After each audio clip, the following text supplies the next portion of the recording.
कोणतेही काम छोटं नाही हे शिकवण आचरणात आणलेले कमी लोक असतात. त्यांपैकीच एक म्हणजे अभिनेता रमेश चांदणे. तुम्ही हे चांदणे रिक्षाचं नाव पाहिलंय का?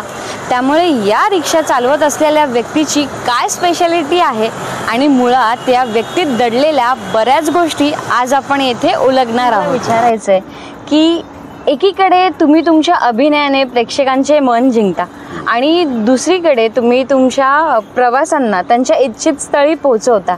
आणि ही दुहेरी भूमिका तुम्ही तुमच्या जीवनामध्ये कशा पद्धतीत अकस्मात आणली?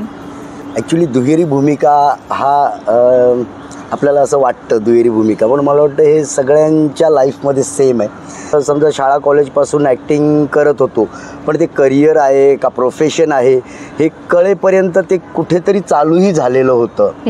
त्यामुळे मला त्या गोष्टीची जाणीव नव्हती की समोरून येत आहेत पैसे, पण आपल्याला ती जाणीव नसते की आपण पैशांसाठीच काम करतोय. कारण आपल्याला बऱ्याचदा शिकवलंही जातं की अरे तू काम कर, पैशांकडे बघू नको. ते येतात की अरे घरातले मोठी लोक सांगायची किंवा मित्रमंडळी सांगायची की आपले सिनियर्स सांगायचे की बाबा पोटापाण्याचं काहीतरी उद्योग कर, कुठेतरी तुला नोकरी बघू का, तू नोकरी करशील का, काही व्यवसाय करायचा आहे का.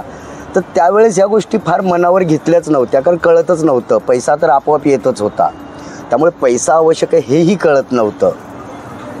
आणि मग हे जेव्हा कळायला लागलं तेव्हा मग आता काय करायचं तर माझ्या घरी असं झालं की माझ्या मिसेसला हे कळून चुकलं होतं की हा कुठेही कुणाकडेही नोकरी करायला जाणार नाही.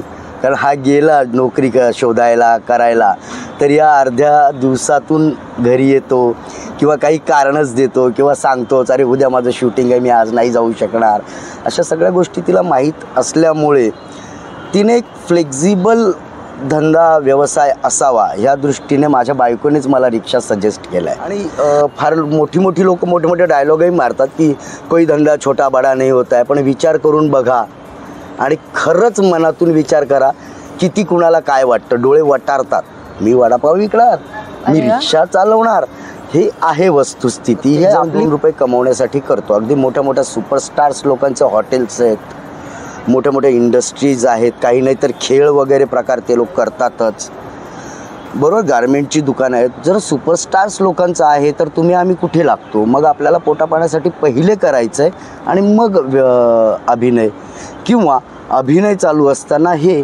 मग मी तिथे असंही म्हणतो की कदाचित माहीत नाही मला, रिक्षा नाही चालवलं आणि दुसऱ्या कोणी काही वेगळं काम करायला बोलवलं तर मी करेनही ते. आणि अभिनय ही बाब छंद आहे, पॅशन आहे. छंद हा प्रत्येकजण स्वतःसाठी करतो, तो कधीच दुसऱ्यासाठी नसतो, तो दुसऱ्याच्या उपयोगात येऊ शकतो. मग कला असा छंद आहे की तो लोकांच्या मनोरंजनाच्या उपयोगात येतो.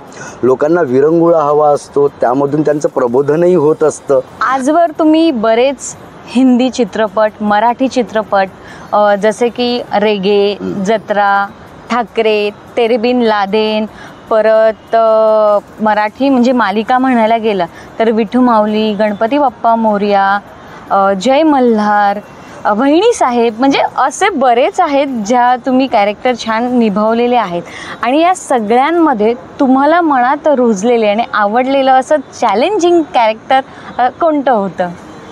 या मालिका सिरियल्समध्ये जेव्हा आपण एखादं कॅरेक्टर प्ले करतो तेव्हा दिग्दर्शकाची काय डिमांड आहे त्या कॅरेक्टरबद्दलची ती बघून ते कॅरेक्टर रंगवावं लागतं. बरेच जण क्रिएटिव्हिटीवर गप्पा मारतात, तेव्हा कॅरेक्टरवर खूप बोलतात, पण प्ले करताना असं ती गंमत. मग तुम्हाला असं कोणतं आयडियल कॅरेक्टर आहे जे तुम्हाला असं हा बाबा मला ह्याचा रोल प्ले करायला आवडेल? आत्तापर्यंतचं मी माझ्या ह्याच्यात केलेलं. तुमचं फेवरेट कोण? असं नाही, असं काहीही नाही आहे. फेवरेट माझा खरंच तो असेल जो माझ्या दिग्दर्शकाला माझ्याकडून रंगवून घ्यायचा असेल आणि मी त्याच्या मताप्रमाणे त्या कॅरेक्टरला खरा उतरेन, तेव्हा मी म्हणेन की मी चॅलेंज खरंच पूर्ण झालंय. तर तसं कॅरेक्टर मी खरंच शोधतोय, काहीतरी वेगळं. कारण बोलताना सगळेजण वेगळं बोलतात, पण नाही सापडत अजून, कारण ते रिअलिस्टिक करणं फार अवघड आहे आणि अजूनही फिल्मीच केलं जात आहे बऱ्याचदा. त्यामुळे मलाही तिथून बाहेर पडायचं आहे. सो ते चॅलेंजिंग कॅरेक्टर शोधतोय की जे रिअल असेल, जे खूप रिअल वाटेल. आता तर ह्याच फिल्मी स्टाईलमध्ये म्हणजे तुमचं प्रत्येकाला कोण ना कोणतरी माझा फेवरेट हिरो आहे, प्रत्येक अभिनयाला त्यांच्यातलं एक आयडल असतं. तर तुमचं असं आयडल कोण आहे आणि त्या पद्धतीत त्यांना फिल्मी स्टाईलमध्ये तुम्ही कशा पद्धतीत एक रॅपर स्टाईलने बोलू शकता? अरे एक्चुअली रैपर नहीं रहा, मैं तो किसी के भी आवाज़ निकाल सकता हूँ ऐसा मेरे को लगता है. तो ये भाई मेरे को बहुत पसंद है. मेरे को तो बहुत सारे एक्टर्स पसंद है. पहले तो ये पसंद है, ये मेरे बड़े भाई आहे.